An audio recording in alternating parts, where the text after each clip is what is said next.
Boker Tov Umvorach.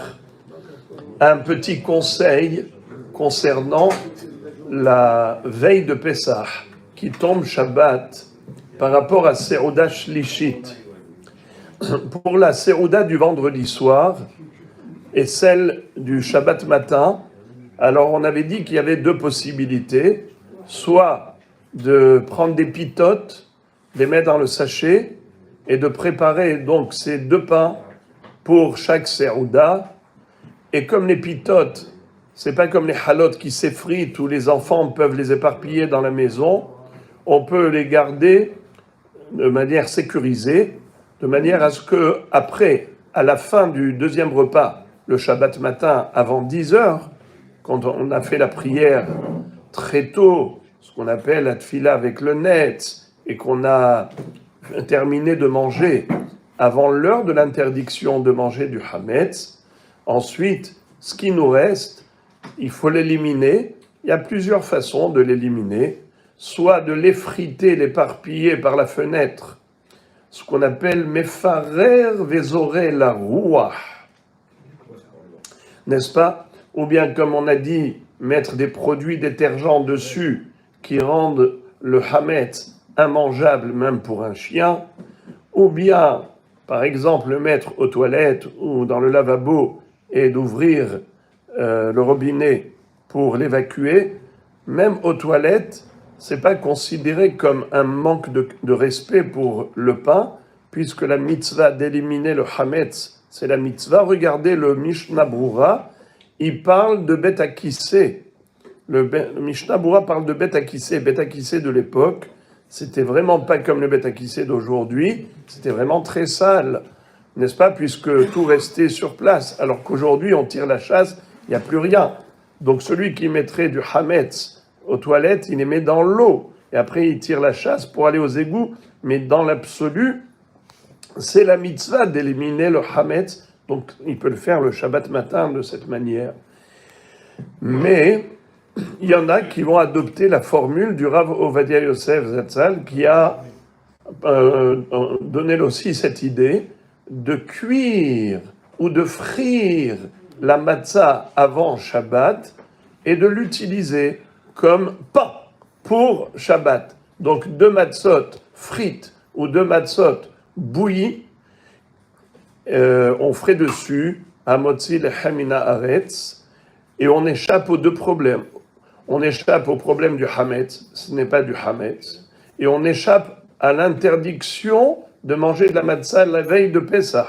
Car vous savez qu'on n'a pas le droit de manger de la matzah la veille de Pessah, afin de garder de l'appétit pour la matzah. Mais c'est uniquement si c'est de la matzah telle qu'elle, mais si c'est de la matzah bouillie ou frite, étant donné qu'on ne peut pas l'utiliser pour le soir du seder, on ne peut pas s'acquitter avec une matzah qui est cuite, qui est bouillie. Il faut une matzah qui n'est pas bouillie, n'est-ce pas? Alors, on aurait le droit de la manger en journée et faire donc ses repas avec. Et donc, on pourrait faire même Serouda Shlishit avec. Mais quelqu'un qui ne fait pas comme ça, quelqu'un qui prend des pitotes pour le vendredi soir, il a pris des pitotes pour le Shabbat matin, pour terminer son repas avant 10 heures. Après, Serouda Shlishit, il dit, maintenant, comment je fais Serouda Shlishit? Il y a la formule qui a été recommandée par le Shulchan Aruch lui-même. Il dit, on prend matzah ashira. C'est quoi la matzah riche? C'est les biscuits, c'est-à-dire la matzah qui a été pétrie avec du jus de fruits ou du vin. Matzah ashira, on appelle la matzah riche, contrairement à la matzah classique qui s'appelle du pain pauvre, le pain de misère, puisqu'il n'y a que de l'eau et de la farine. La matzah ashira, elle est riche parce qu'il y a dedans du jus de fruits. Alors, le Shulchan Aruch dit, avec ça, tu feras la Serouda Shlishit. Alors, il y a ceux qui donnent un conseil. Moi, j'ai trouvé ce conseil très sympathique. Même si vous n'êtes pas ashkénaze, vous n'allez pas, pour une fois dans l'année, adopter une recette ashkénaze. Regardez, il y a ce qu'on appelle chez les ashkénazim le kneidler. Vous savez c'est quoi kneidler? Kneidler, c'est des boulettes de matzah.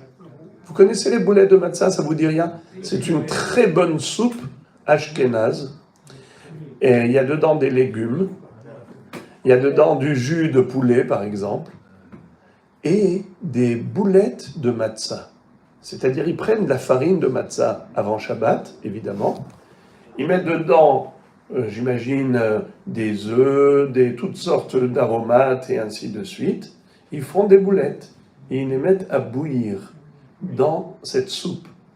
Au lieu de faire du couscous, eh bien, ils font des boulettes de kneidlach. C'est délicieux, par expérience, je peux vous le dire. Mais ça, c'est l'idéal pour faire Seuda Shlishit avec. Pourquoi? Parce que quel bracha on fait dessus? Boré mine mezonot. Et vous savez que pour la Seuda Shlishit, il y a des niveaux. Je parle de tous les Shabbats. Quel est le meilleur niveau de Seuda Shlishit? Hamotzi lechem min haaretz. Deuxième niveau, Boré mine mezonot. Troisième niveau, des quoi? Poissons ou viande ou poulet. Quatrième niveau, des fruits. Lesquels fruits? De préférence d'Eretz Israël, comme les figues, les dattes, les grenades et ainsi de suite. Sinon, même des fruits qui ne sont pas d'Eretz Israël. Sinon, même de la boisson éventuellement. Mais ça veut dire, mais il faut prendre quelque chose quand même, d'accord? En tout cas, donc voilà un petit conseil de faire Boré mine mezonot à Seuda Shlishit le Shabbat qui tombe la veille de Pessah, et on mange cela avant ce qu'on appelle Sha'a Asirit, avant la 10e heure depuis le lever du jour, c'est-à-dire à la fin de la 9e heure, avant la fin de la 9e heure. Ok? Ce qui donne aujourd'hui à peu près autour des 15h30, 16h, de manger Seuda Shlishit avant cela, de manière à ce que on réserve de l'appétit pour le Seder de Pessah. On mangera beaucoup de matzot, le maror, le korer. Tout ça, ça doit être mangé avec enthousiasme. Donc il faut garder de l'appétit. Bruchim tiyu.